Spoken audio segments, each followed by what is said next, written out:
Oke bosku, welcome back to Seidonghua Animasi dalam pembahasan alur cerita BTTH Season 5 episode ke-113. Sebelumnya Mimin mau minta maaf sebesar-besarnya kepada semuanya karena telat banget upload dikarenakan kesibukan yang banyak hehehe. Seperti biasa kita review dulu spoiler sebelumnya, di mana Xiao Yan telah mengalahkan sang raja aliran dewa jatuh sekaligus juga kalah jengking naga racun langit peringkat ke-7 Mohe. Begitu mengalahkan Mohe, Xiao Yan segera mencari tempat yang lebih dalam di aliran dewa jatuh demi menghindari tetua lembah sungai es Tianse dan memurnikan tubuh baru untuk Tianhuo. Nah, di tengah-tengah pemurnian tubuh itulah Tianse datang sehingga Xiao Yixian pun harus melawannya dengan susah payah karena jarak kekuatan yang cukup jauh. Nah, ketika Xiao Yixian sudah hampir saja mengaktifkan tubuh racunnya lagi demi menahan Tianse lebih dalam, muncullah sosok Xiao Yan dari dalam goa bersama dengan seorang laki-laki tua yang tidak lain adalah Yao Tianhuo dalam versi Douzunnya. Gimana cerita selanjutnya? Tanpa lama-lama langsung aja kita gasken bosku. Douzun adalah dua kata sederhana yang secara instan menyebabkan udara di atas daratan menjadi padat. Aura pembunuhan dingin yang sebelumnya membumbung dari pasukan lembah sungai es benar-benar runtuh di hadapan keagungan. Namanya seolah siap untuk menundukkan diri kapan saja di depan eksistensi agung semacam ini.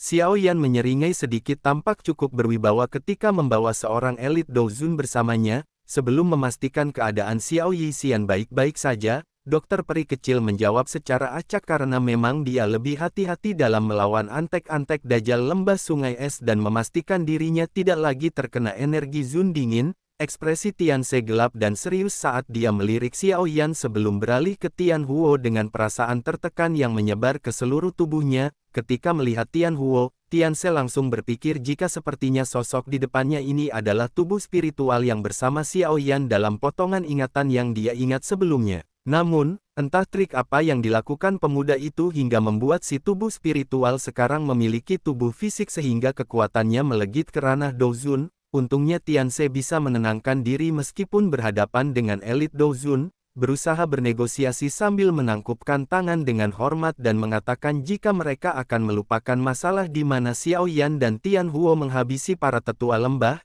bahkan memberikan imbalan kepada Tianhuo kalau berhenti ikut campur. Namun Tianse harus meminta maaf karena lembah sungai es benar-benar tidak bisa melepaskan Xiao Yixian. Sayangnya Tianhuo sama sekali tidak peduli dengan janji manis Tianse sebelum melirik Xiao Yan sambil tersenyum, seolah berkata, tenang bro, gua kuat iman orangnya. Ketiga sesepuh lembah sungai es bertukar tatapan yang penuh dengan kepahitan karena sebelumnya mereka adalah serigala yang mengelilingi kambing dan dalam sekejap mata seekor harimau buas muncul di antara kambing-kambing tersebut. Perubahan identitas dari pemburu menjadi yang diburu tampak terlalu cepat hingga membuat para tetua lembah sungai es seperti tidak bisa melakukan apapun. Tianhuo tersenyum tipis ke arah Xiao Yan sebelum mengatakan jika dia akan segera melibas orang-orang ini untuk menuntut balas dendam. Mata Tianse menjadi lebih gelap saat memperingatkan Tianhuo untuk tidak menyinggung lembah sungai es hanya karena seorang Douzun. Namun, Tianhuo bersikap seolah-olah dia tidak mendengarkan tangisan dingin ini. Ruang di sekitar tubuhnya mulai berfluktuasi lebih intens. Batu-batu melayang sebelum meledak dan berubah menjadi butiran pasir kecil yang membuat Tianse dan kawan-kawan semakin ketar-ketir. Kendati demikian, dia juga tidak bisa membiarkan lembah sungai es diinjak-injak seperti ini dan segera mengkomando semua orang untuk membentuk formasi naga misterius. Semua anggota lembah sungai es menggigil saat mendengar tangisan Tianse sebelum memancarkan gelombang demi gelombang. Teriakan rendah dan melesatkan kumpulan udara dingin menuju ke cakrawala dan ketika udara dingin itu telah membentuk gugusan awan salju di angkasa, Tianse memotong ujung jarinya dan menyebabkan darah segar menyembur keluar, sebelum kemudian menyatu dengan udara dingin yang keruh. Sepersekian detik setelahnya, seekor naga es raksasa terbentuk dari gugusan awan. Permukaan tubuhnya ditutupi dengan jejak darah segar dan kilatan darah sedingin es berkedip di mata naga itu, sebelum meraung dan membuat langit gemetar. Tianhuo menatap naga besar dengan beberapa kejutan, berpikir jika lembah sungai es memang bukanlah eksistensi sembarangan, karena naga raksasa ini memiliki kekuatan yang melebihi ahli puncak Douzong biasa. Tianse berteriak marah sambil mengarahkan jarinya ke arah Tianhuo membuat naga es di langit melebarkan mulut besarnya sebelum melesat ke arah Tianhuo dengan cara seperti kilatan. Jari Tianhuo dengan lembut memotong ruang di depannya. menciptakan retakan spasial hitam gelap yang muncul entah dari mana, dan menyedot aura naga di dalamnya. Baru setelah aura naga terserap dalam celah spasial, Tian Huo mengepalkan tangannya membuat raungan di sekitar naga es dengan cepat menjadi terdistorsi, sebelum kemudian menunjukkan pemandangan tubuh naga raksasa yang terkoyak paksa dan hancur lebur karena distorsi spasial Tian Huo. Wajah pasukan lembah sungai es segera memerah saat naga es hancur sebelum menyemburkan darah dari mulut mereka masing-masing, tidak terkecuali Tianse yang langsung jatuh dari langit dengan tubuh terhuyun-huyun. Tianse menggerakkan giginya penuh amat marah, namun tidak dapat dipungkiri jika dengan kekuatannya, dia memang tidak akan bisa mengalahkan Tian Huo. Karena itulah Tianse berencana untuk kembali ke lembah dan melaporkan masalah ini kepada ketua lembah untuk mencari waktu lainnya lebih baik dalam memburu Xiao Yixian. Tepat ketika itulah Tianse meninju ruang kosong di belakangnya dan mengirim seorang panatua bernama Bing Xiao untuk melarikan diri dari sana.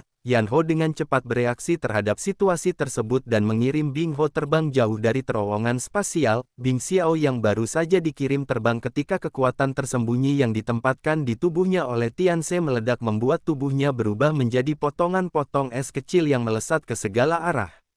Tian Huo tersenyum licik melihat betapa kejam Tianse sampai meledakkan tubuh rekannya sendiri, namun sayang ledakan seorang elit Douzong tidak akan berpengaruh kepadanya. Dua sesepuh lainnya juga terkejut melihat Tianse mengorbankan rekan mereka dan mencoba menggerak tubuh untuk melarikan diri, namun, belum sampai upaya melarikan diri itu berhasil, Tianse sudah tersenyum dingin sebelum menempelkan telapak tangannya ke punggung dua tetua, dan menyebabkan doki di dalam tubuh mereka segera terhenti, sehingga memicu pembengkakan yang kemudian berkembang menjadi ledakan dua gelombang besar sedingin es mengguncang aliran dewa jatuh, dan berhasil mengganggu fokus Tian Huo. Ketika Tianse menciptakan terowongan spasial lain yang berhasil membawanya kabur.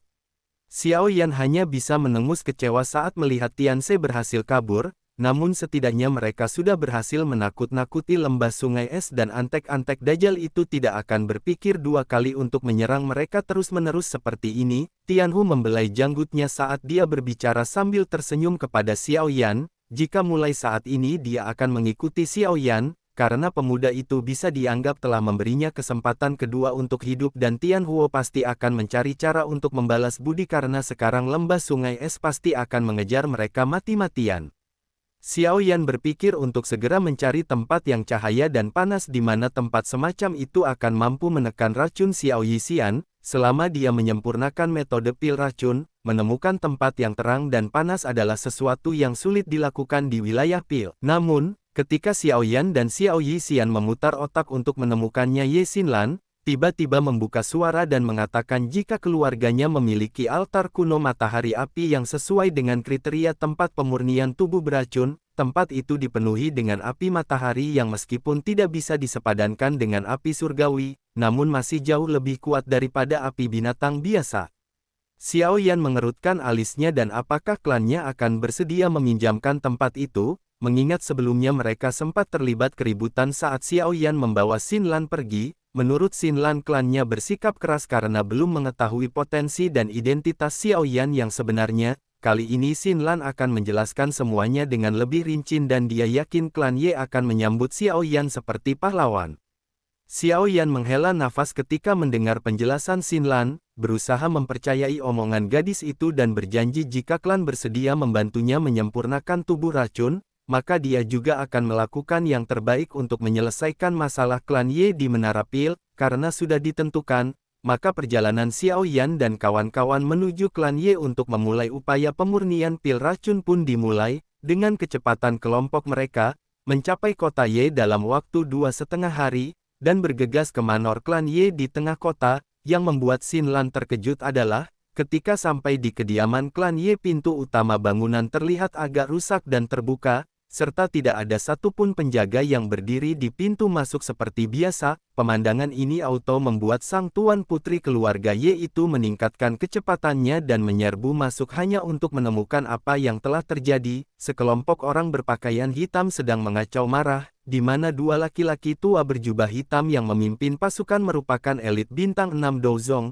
Xinlan mengepalkan tinjunya erat-erat ketika menjelaskan jika kelompok hitam ini merupakan orang-orang dari Sekte Api Hitam. dan dapat dianggap sebagai faksi yang kuat dalam wilayah Pil. Dua laki-laki tua yang memimpin pasukan adalah setan kembar iblis hitam yang bahkan lebih kuat daripada kakeknya Yezong. Salah satu tetua yang bernama Zhao Hei mencibir Yezong dan mengingatkan bahwa saat ini klan Ye sudah tidak memiliki kualifikasi untuk menjadi salah satu dari 5 klan besar di wilayah Pil, sementara tetua lain yang bernama Qin Mo menambahkan, jika mereka menurunnya kekuatan klan Ye, itulah mereka mendapatkan perintah untuk mengakuisisi klan di bawah penguasaan Sekte Api Hitam, atau jika klan Ye menolak, maka Sekte Api Hitam tidak akan berbelas kasihan untuk memasukkan jasad-jasad seluruh anggota keluarga klan Ye dalam peti mati yang telah mereka bawa. Bagi Yezong pernyataan semacam ini merupakan penghinaan besar bagi klannya, dan bahkan jika mati pun dia tidak mungkin membiarkan klan Ye tunduk di bawah kaki orang lain. Oleh karena itulah Yezong juga tidak mau banyak cincong sebelum melepaskan beberapa serangan ke arah Zhao Hei dan Qin Mo dan membuat kedua tetua sekte api hitam itu mengeluarkan aura dingin dari tubuhnya. Xiao Yan menyipitkan matanya ketika melihat pertarungan yang hampir pecah sebelum menghitung jumlah peti mati yang dibawa oleh sekte api hitam, dan menemukan jika ada ekstra peti mati di sana yang kemungkinan besar dipersiapkan untuk Xinlan. Xinlan mengepalkan tangannya sebelum dengan berat hati menoleh ke arah Xiao Yan, dan memohon bantuan legenda Akademi Jianan itu untuk membantunya. Xiao Yan hanya diam saja mendengar permohonan Xinlan, namun Xiao Yixian justru tersenyum sambil menenangkan Xinlan, dan berkata jika Xinlan memahami bagaimana karakter Xiao Yan, maka Tuan Putri klan Ye itu pasti juga akan tahu jika Xiao Yan tidak akan diam saja melihat temannya terancam, dan benar saja, apa yang dikatakan Xiao Yixian, ketika kedua ketua sekte api hitam mulai memaksa Yezong untuk menyerahkan klan Ye, dan altar kuno matahari api yang memang menjadi salah satu tempat paling beken di wilayah Pil, sebuah aura yang liar dan keras muncul di balik pintu masuk, dan ketika dua tetua menoleh bersamaan, mereka menemukan sesosok pria muda bersandar di pintu dengan wajah acuh tak acuh meminta sekte api hitam untuk membawa peti mati ini keluar dari kota dalam waktu 1 menit. Zhao Hei dan Qin Mo jelas terkejut mendengar omong kosong dari seorang Dozong bintang 2 seperti Xiao Yan, dan memperingatkan teman muda ini untuk tidak bersikap lancang. Namun, Xiao Yan masih tidak bergeming hingga membuat dua tetua sekte api hitam marah dan akhirnya memerintahkan pasukan untuk menghabisi Xiao Yan. Namun belum sampai menyentuh Xiao Yan, Zhao Hei dan Qin Mo langsung membelalakkan mata ketika melihat Xiao Yan meledakkan api giok dari tubuhnya, dan menyadari jika api giok itu sebenar-benarnya adalah api surgawi.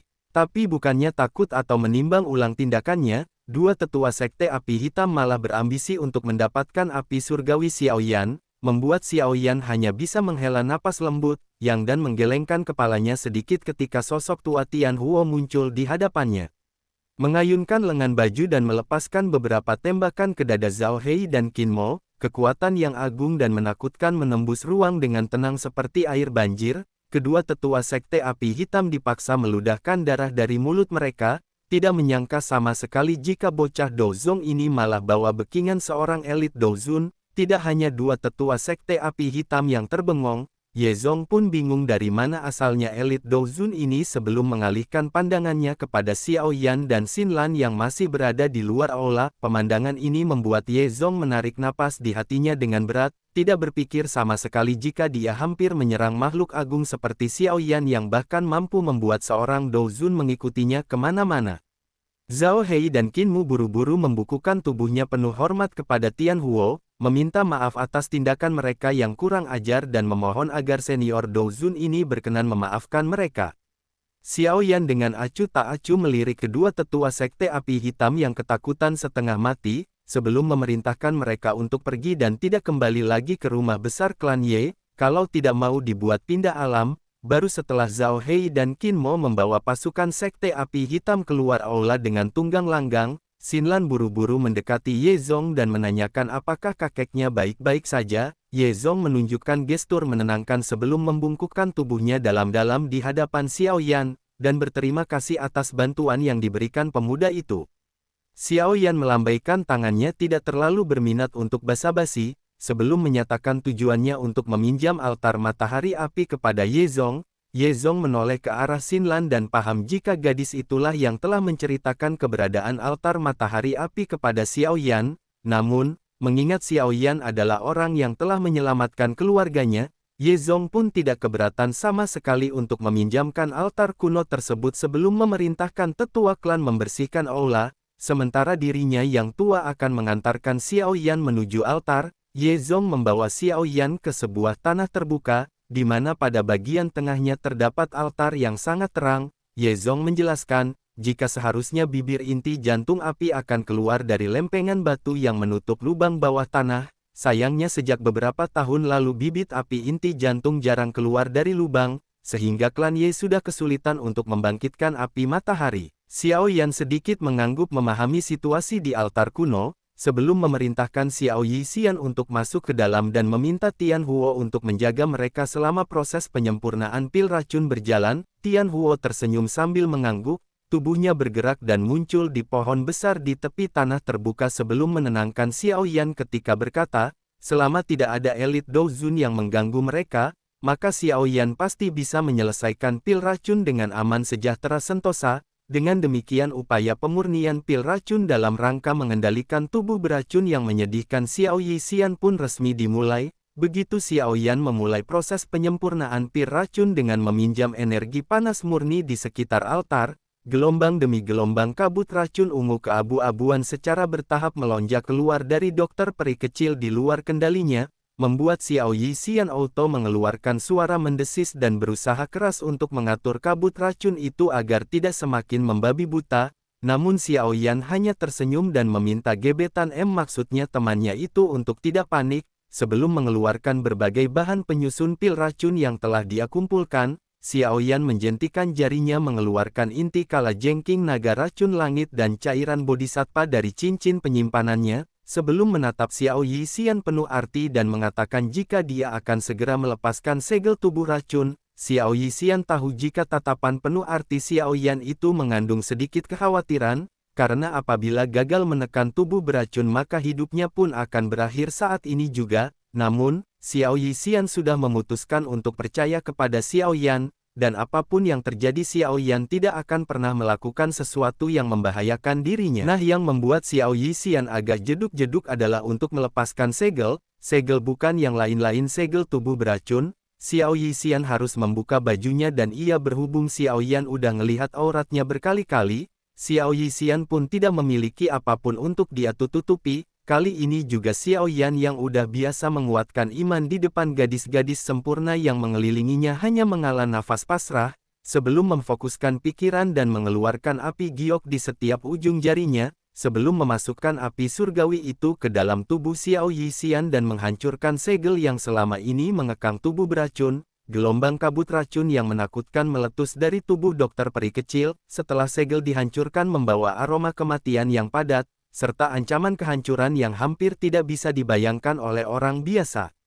Xiao Yan turut memasukkan api tulang dingin ke dalam tubuh Xiao Yixian, dan mengartikan bahwa bahan pertama untuk mengendalikan tubuh racun yaitu 3 api surgawi sudah dipenuhi. Kabut racun seperti bertemu tubuh bebuyutannya saat menarik diri dan kembali memasuki tubuh Xiao Yixian, membuat seluruh tubuh gadis seindah salju itu sepenuhnya tertutupi oleh api hijau putih yang membara. Gas racun abu-abu yang meresap keluar dengan cepat menyebar setelah dikejar-kejar oleh bibit api, sebelum kemudian berkumpul seluruhnya di bagian bawah perut Xiao Yixian. Ketika itulah Xiao Yan memasukkan 2 bahan lain yaitu, inti monster kalajengking naga racun langit dan cairan transformasi tubuh bodhisattva, untuk disempurnakan bersama-sama dengan seluruh kabut racun yang telah berkumpul. Nah, ketika melaksanakan proses penyempurnaan inilah cairan bodhisattva tiba-tiba bergoyang sebelum kemudian melahirkan sebuah manik-manik hijau jamrud, yang tidak lain adalah benih bodhisattva. Xiao Yan hampir melonjak karena tidak berpikir sama sekali jika dia bisa mendapatkan item unik dari upaya penyempurnaan cairan bodhisattva seperti ini.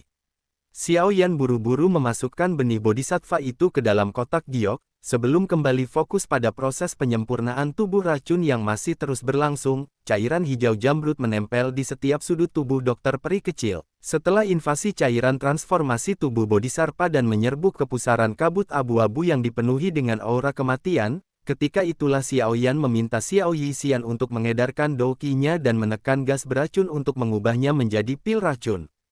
Xiao Yixian melakukan semua instruksi Xiao Yan dengan patuh. dan di bawah kendali dokter peri kecil spiral gas beracun ini mulai menuju ke inti monster yang berada di tengah pusaran, menimbulkan tabrakan energi liar yang kemudian berubah menjadi kristal kilau abu-abu yang tidak lain adalah bibit pil racun yang hampir selesai disempurnakan. Xiaoyan menghembuskan napas. Dengan kelegaan luar biasa memenuhi hatinya, berpikir bahwa janji besarnya untuk membantu Xiao Yixian akhirnya berhasil dipenuhi, dan kini yang perlu Xiaoyan lakukan hanyalah menunggu dokter peri kecil menyerap semua gas beracun di tubuhnya. Berhubung proses pengendalian tubuh beracun telah selesai, kelelahan padat muncul di dalam tubuh Xiaoyan membuat tubuhnya roboh dan mulai kehilangan kesadaran. Sekarang kita balik lagi ke markas lembah sungai es, diliputi gonjang-ganjing saat Tianse kembali dan melaporkan apa yang terjadi di aliran Dewa Jatuh. Kepala lembah yang bernama Bing Zunze menanyakan berapa banyak Douzun yang membantu Xiao Yixian dan hanya tersenyum licik saat mengetahui hanya Tian Huo yang merupakan bintang 1 Douzun.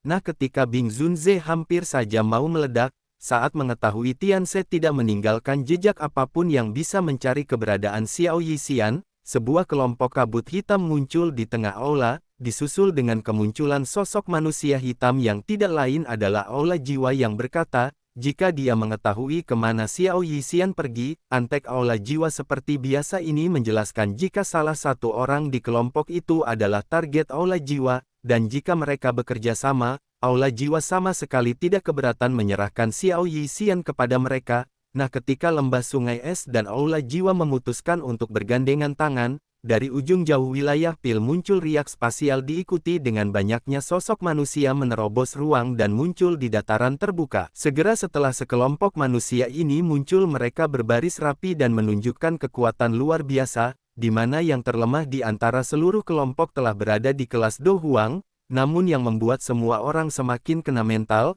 Setelahnya ruang terdistorsi membuat para ahli yang bahkan tersusun atas beberapa Douzong dan Douzun itu mulai membukukan tubuh penuh hormat, seolah menyambut apapun yang akan segera keluar dari ruang terdistorsi. Pemandangan ini jelas saja membuat orang awam melongok, karena eksistensi macam apa yang bisa membuat elit Douzun menundukkan kepala mereka penuh hormat semacam ini. Dan tepat ketika itulah muncul sesosok gadis secantik rembulan dengan lembut meletakkan kakinya di tanah kosong, wajahnya yang menawan dan memancarkan keindahan seorang dewi yang agung ketika memandang jauh ke kota Ye. Sosok itu mengungkapkan senyuman yang seolah bisa menghancurkan seluruh kota sebelum menyebutkan nama Xiaoyan yang dalam-dalam dari mulut indahnya.